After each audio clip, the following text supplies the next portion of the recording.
Jumpa kita di obrolan Sultan hari ini bersama Bapak Kepala Divisi Pelayanan Hukum dan HAM Kantor Wilayah Kementerian Hukum dan HAM Sulawesi Selatan dengan Bapak Anggoro Dasaranto. Selamat pagi Bapak. Selamat pagi Mbak Claudia. Ya.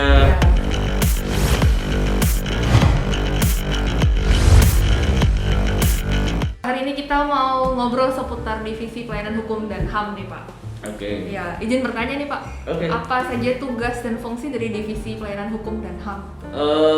Bahwa sesuai dengan Peraturan Menteri Hukum dan HAM Nomor 30 Tahun 2018 tentang tata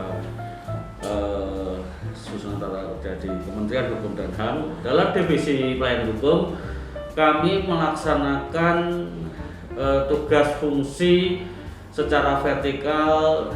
Ada beberapa direktorat jenderal dan beberapa badan yang terdiri atas Direktorat Jenderal Administrasi Umum, Direktorat Jenderal Kekayaan Intelektual, Direktorat Jenderal Peraturan Perundang-undangan, Direktorat Jenderal Hak Asasi Manusia, Kepala BPHN, dan penelitian dan pengembangan Badan Penelitian dan Pengembangan Hukum dan Hak Asasi Manusia.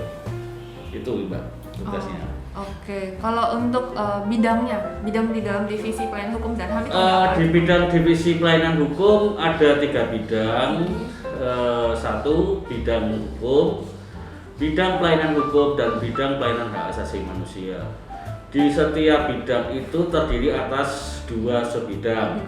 Bidang hukum terdiri atas subbidang hukum yang bertugas mempunyai fasilitasi diharmonisasi, pembahasan raperda seperti penyusunan naskah akademis, pembulatan, pemantapan suatu rancangan peraturan daerah yang diinisiasi baik oleh DPRD maupun oleh pemerintah daerah kabupaten atau kota di Provinsi Sulawesi Selatan. Untuk bidang bantuan hukum, JDIH, dan penyuluh hukum itu menangani untuk penyuluh bahwa kita sebagai tugas fungsi melakukan penyuluhan.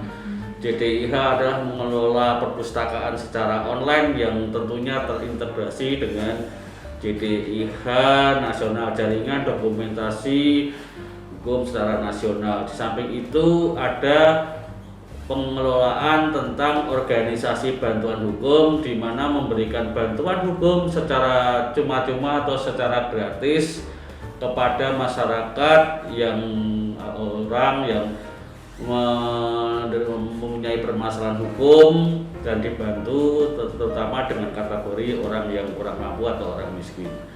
Untuk bidang pelayanan hukum ada subbidang AHU yang tugas fungsinya adalah ada fidusia, ada keluarga negara, ada badan hukum, ada pelantikan PPNS, dan fungsi-fungsi diseminasi lainnya. Demikian di bidang kekayaan intelektual ada menangani tentang sosialisasi, diseminasi, pendampingan di bidang kekayaan intelektual yang meliputi hak cipta, desain industri, desain tata letak sirkuit terpadu, merek, paten, rahasia dagang. Dan di bidang hak asasi manusia ada 2 subbidang pemajuan HAM, di mana kantor wilayah Sulawesi Selatan itu Provinsi Sulawesi Selatan telah mendapat beberapa anugerah tentang kota dan kabupaten peduli HAM, karena untuk proses pemajuan HAM, melakukan aksi HAM, monitoring dan sebagainya. Ada mengenai bidang analisa dan evaluasi hukum, yaitu melakukan pengkajian hukum, baik itu yang hukum yang secara aktual. Selain itu juga melakukan survei, baik itu survei IKP, Indeks Persepsi Korupsi IPK, dan IKM, Indeks Kepuasan Masyarakat. Jadi menilai sampai sejauh mana layanan-layanan yang diberikan oleh Kantor Wilayah Hukum Sulawesi Selatan dapat diterima dengan baik. bidang layanannya banyak banget ya Pak? Iya, banyak seperti itulah karena kami di Divisi Hukum menangani 6 unit eselon 1 yang ada di pusat. Jadi kita melaksanakan tugas fungsi yang ada di pusat. Nah, sekarang kita mau fokus ke pelayanan hukum nih Pak. Tadi ada di-mention kekayaan intelektual juga ya. Iya. Nah, kekayaan intelektual itu sebenarnya apa sih Pak? Sebetulnya kekayaan itu adalah merupakan karya olah pikir manusia yang menimbulkan hak dan tentunya akan bermanfaat bagi masyarakat banyak untuk kemaslahatan dan tentunya ada nilai ekonominya, ekonomi value-nya. Di dalam kekayaan intelektual itu ada apa aja tuh Pak? Kekayaan intelektual sebetulnya kalau bicara kekayaan intelektual itu ada dua, kekayaan intelektual industrial property maupun intellectual property. Tapi bicara industrial property dulu, kayak industri ada hak cipta, desain industri, desain tata letak sirkuit terpadu, paten, merek, rahasia dagang. Dan itu saja ada 6. Memang ada varietas tanaman. Varietas tanaman itu yang menangani adalah di Kementerian Pertanian, bukan di Kementerian Hukum dan HAM. Selain itu ada KI komunal, yaitu berupa suatu kekayaan intelektual yang dimiliki oleh secara komunal, tidak secara private. Kalau 6 yang tadi saya sebutkan adalah kekayaan intelektual yang bersifat private, dimiliki pribadi, tapi kalau yang komunal itu dimiliki oleh masyarakat, seperti edukasi geografis, pengetahuan tradisional, dan sumber genetik, dan ekspresi budaya tradisional. Nah sebenarnya benefitnya apa sih kalau misalnya masyarakat mendaftarkan kekayaan intelektual ini? Sebetulnya benefitnya banyak ya. Satu adalah dia akan mendapat recognize, pengakuan bahwa dia adalah penciptanya di bidang hak cipta, di bidang inovasinya di bidang paten, di bidang penciptanya ke desain begitu itu, di bidang merek adalah pemilik merek itu sendiri. Benefit yang kedua tentunya ada ekonomi value, nilai ekonomi yang dapat ditarik didapat dari orang yang telah menciptakan atau membuat suatu, menemukan paten atau memberi nama pada merek itu. Berarti nggak ada ruginya ya Pak kalau kita? Kalau saya bilang tidak ada ruginya, apalagi itu membawa kemaslahatan bagi masyarakat banyak. Jadi ada dua sisi, recognize, pengakuan yang diterbitkan sertifikat kalau itu didaftarkan, dan sebagai ekonomi value yang akan didapat dari siapapun yang menemukan atau memberi nama merek itu, atau mencipta suatu desain atau cipta itu sendiri. Apa bisa nih Pak pendaftaran kekayaan intelektual itu ditolak? Bisa ditolak dan bisa didaftar. Jadi lihat substansi pendaftarannya. Apabila di patent, atau saya bicara di desain industri dulu, desain industri itu ditolak jika sudah ada desain, suatu desain, entah itu bentuk botol seperti ini, atau bentuk mic seperti ini, atau bentuk HP seperti ini. Artinya ada orang yang telah mengumumkan atau memakai lebih dahulu desain bentuk seperti ini. Jadi memang bisa ditolak atau tidak dapat didaftar. Ada dua, jika desain itu melanggar ketertiban umum, kesusilaan, moralitas agama dan sebagainya. Kalau untuk pendaftaran itu ada masa berlakunya Pak? Oke, ada masa berlakunya. Kalau hak cipta itu tergantung dari jenis ciptaannya. Biasanya dia perlindungannya seperti karya cipta seni itu, seperti saya kasih contoh besar. Perlindungannya 70 tahun plus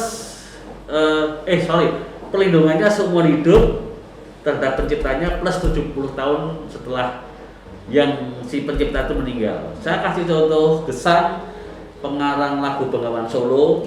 itu perlindungannya hak cipta setelah beliau selama seumur hidupnya beliau, setelah beliau wafat plus 70 tahun. Artinya selama beliau hidup itu mendapatkan royalti dari Jepang waktu itu karena karangan lagu Bengawan Solo populer di Jepang.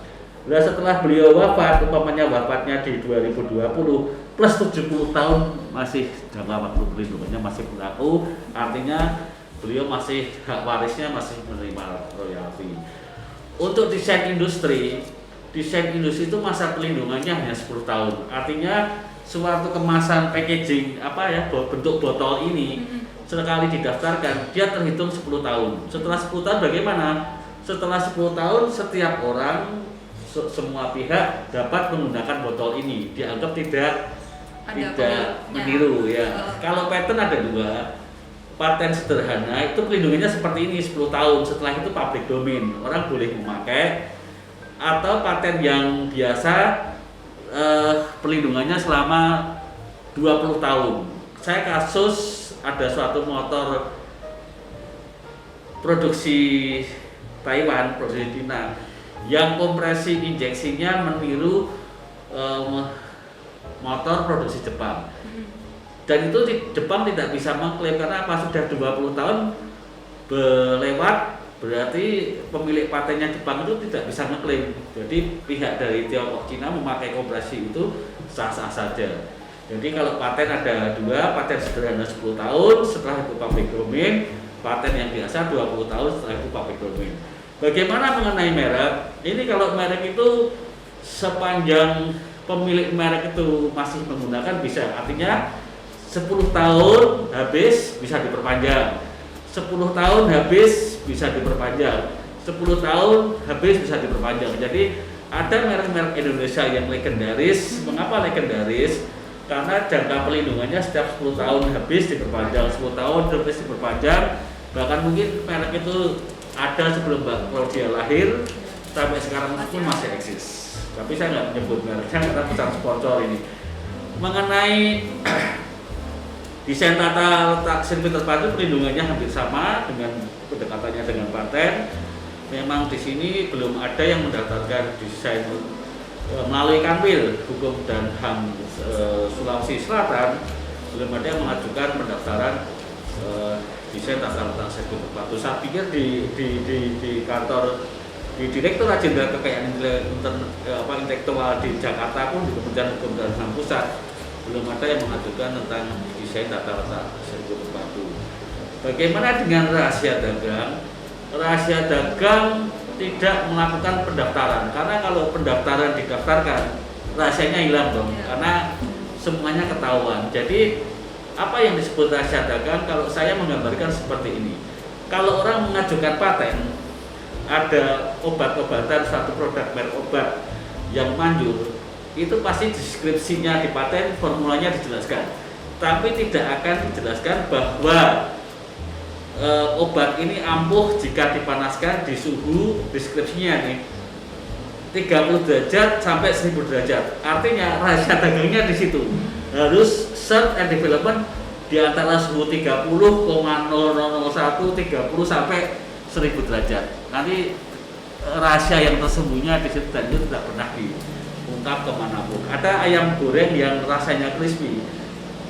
Dia ayam goreng itu bisa crispy digoreng dalam suhu 40 derajat Celcius sampai 100. Berarti orang harus mengira-ngira di antara bilangan 30 dan 40 itu supaya menemukan tepat ayam goreng itu rasa crispy. Itu yang dimaksud rahasia dagang. Jadi rahasia dagang tidak melakukan pendaftaran, jangka perlindungannya selama rahasia dagang itu dipegang. Yang pegang siapa? Yang bersangkutan, yang kita tidak tahu, yang ada metode yang di dalam yang kita tidak tahu. Gitu. Kalau untuk antusiasme masyarakat di Sulawesi Selatan dalam mendaftar kekayaan intelektual itu seperti apa? Oke, karena ini mengenai antusias pendaftaran di Provinsi Sulawesi Selatan, tentunya Kanwil Kemenham Sulawesi Selatan dalam 3 tahun terakhir ini terjadi kenaikan yang signifikan, di mana di tahun 2018 ada permohonan sebanyak 336 permohonan KI.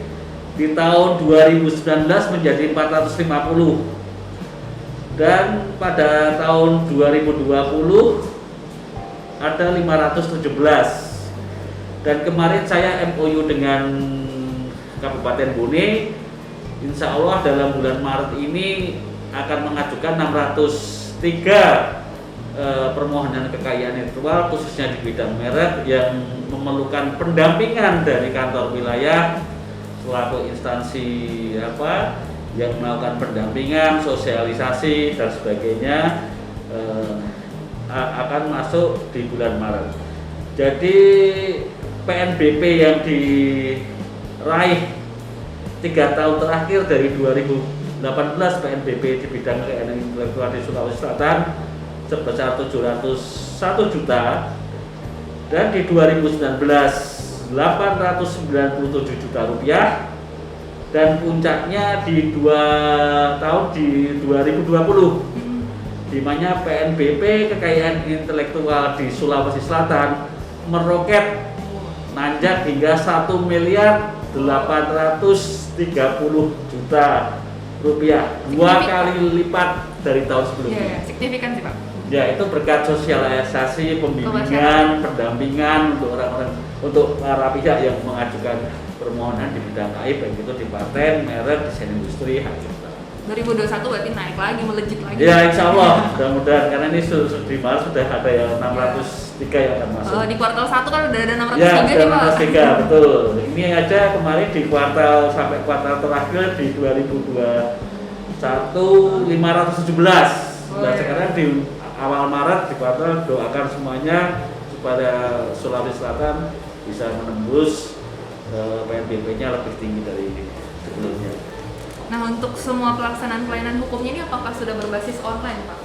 Alhamdulillah pelayanan hukum di bidang di Kanwil Sulawesi Selatan khususnya di bidang kekayaan intelektual sudah 100% melakukan online sistem. Jadi bisa diajukan permohonannya di mana pemohon berada. Demikian juga dengan pembayarannya, Direktorat Jenderal KI dalam hal ini kantor wilayah Kementerian Hukum Sulawesi Selatan hanya melakukan pendampingan advice pendampingan sosialisasi untuk para pemohon yang akan mengajukan bila memenuhi hambatan. Jadi untuk permohonan kekayaan intelektual baik itu paten, merek, cipta, desain industri, alhamdulillah sudah 100% online. Demikian untuk permohonan administrasi hukum umum, ada keluarga negara, fidusia, pendirian badan hukum, alhamdulillah juga sudah online. Demikian juga untuk pelaporan di bidang HAM, di bidang pelayanan komunikasi masyarakat, kita juga bisa menerima laporan secara online. Di bidang penelitian, pun untuk survei indeks kepuasan masyarakat dan survei indeks persepsi korupsi itu juga bisa dilakukan barcode lewat online. Demikian juga untuk di bidang-bidang lainnya tentunya sudah dilakukan 100% dengan online. Memang suatu teknologi informasi itu tentunya harus melakukan adaptasi terhadap perkembangan dan kemajuan zaman. Tentunya di Jen KI, di Jen AHU, di BPHN ada JTIH, ada OPH yang melakukan secara online juga. Terus di HAM itu semuanya akan dilakukan penyusunan berdasarkan perkembangan zaman. Tentunya semuanya alhamdulillah yang dilakukan oleh kantor wilayah Kementerian Hukum dan HAM Sulawesi Selatan 100% sudah. Oke. Nah, terakhir nih Pak, inovasi atau terobosan apa nih yang akan dilakukan oleh Bapak dan Divisi Pelayanan Hukum dan HAM Sulawesi Selatan khususnya di bidang AHU dan KI nih Pak? Oke, bahwa kemarin kantor Kementerian Hukum dan HAM Sulawesi Selatan telah menerima predikat wilayah bebas dari korupsi WBK. Artinya salah satu syarat untuk mendapatkan itu harus banyak inovasi. Apa inovasi yang telah dilakukan oleh Kementerian Hukum dan HAM Sulawesi Selatan? Ada ada beberapa inovasi yang namanya adalah Laki Digi, yaitu layanan KI Kanwil secara digital. Laki Digi itu diinovasi oleh Kantor Wilayah Hukum dan HAM Sulawesi Selatan. Selain itu ada Laki Selam. Jadi Laki Selam itu bahwa kalau permohonan merek akan habis masa jangka pelindungannya, kita ada suatu alat sistem pemberitahuan bahwa merek ini akan habis masa pelindungannya. Kita berkewajiban memberikan kepada masyarakat, kepada pemohon, menyampaikan bahwa merek saudara, merek Anda akan habis, diperpanjang apa tidak. Di samping itu ada saya nggak bilang laser door, jadi layanan dari door to door. Kita tidak hanya memberikan layanan lewat online, tapi ini tetap dikondisikan dengan masa pandemi. Jadi tidak semuanya, yang jelas ada aplikasi seperti itu, ada aplikasi yang online yang untuk mengurangi tingkat pemohon dan masyarakat berkumpul dan bertemu. Jadi ada temuan-temuan. Selain itu ada aplikasi laris online untuk pelaporan notaris, bahwa laporan notaris di Sulawesi Selatan ini di Kanwil sudah paperless system, jadi tidak perlu melakukan surat menyurat dan sebagainya. Bagaimana aplikasi yang akan untuk menuju di DPM? Aplikasi yang kami buat, yang rencana kami buat ada 7. Satu, aplikasi tentang manajemen front office. Manajemen front office itu artinya seperti ini. Tamu yang berkunjung itu harus difoto, harus menyampaikan nick, terus foto itu masuk database. Artinya kalau kita tidak meminta dan tidak berharap, kalau tamu itu suatu saat membuat masalah, kita tinggal menarik data. Demikian surat yang pengantar surat dan surat masuk. Surat masuk diterima di front office, pengantarnya difoto, diminta identitas, suratnya di scan, bisa di hyperlink ke Sisumaker, terus tanda terimanya dalam hitungan paling lama 2 menit sudah diterima oleh pemohon. Jadi kita tidak di pihak kantor tidak menyentuh dokumen karena ini masa pandemi, semua berbasis online seperti apa yang disyaratkan oleh Bapak Menteri kita, bahwa kita harus transformasi digital, dan Pak Jokowi, Pak Presiden pun bahwa mencanangkan standar layanan standar pemerintah berbasis elektronik yang diejawantahkan dengan transformasi digital oleh Pak Menteri kita dan diturunkan di dalam deklarasi janji kinerja bahwa kita harus mengoptimalkan teknologi informasi dan transformasi digital dalam rangka untuk mewujudkan tata kelola pemerintahan, tata administrasi pemerintahan yang good government. Semua akan transparan, semua akan bisa dilihat, dan aplikasi-aplikasi lainnya adalah seperti e-dashboard yang dijadi satu kali, yaitu ada SDP, kita tarik, ada imigrasi, ada beberapa layanan hukum yang kita jadikan satu, ada e-monef, e-performance, sehingga menjadi e-dashboard pimpinan kita yang sedang memonitor kinerja dari masing-masing divisi, dari masing-masing bidang dalam satu pintu. Tentunya masih ada 2 lagi yang baru digagas, tapi ini masih dalam perencanaan. Itu untuk menuju BBM-nya. Keren sih Pak, inovasinya udah ada inovasi banyak dan ditambah lagi. Yeah. Inovasi 7 inovasi loh. Iya, 7. Keren. Insya Allah. Iya, oke baik Pak. Sekian nih obrolan kita hari ini. Terima kasih Iya, ya terima Pak kasih Boro kembali. untuk waktu dan sharingnya. Terima kasih Mbak Claudila, sukses Iya. selalu, sehat. Terima kasih. Sehat juga buat Bapak. Iya, siap. Untuk para siap. pendengar, jangan lupa untuk like, subscribe, komen, dan juga follow semua akun sosial media dari Kementerian Hukum dan HAM. Jangan lupa, sampai jumpa di episode berikutnya. Wassalamualaikum warahmatullahi wabarakatuh. Waalaikumsalam.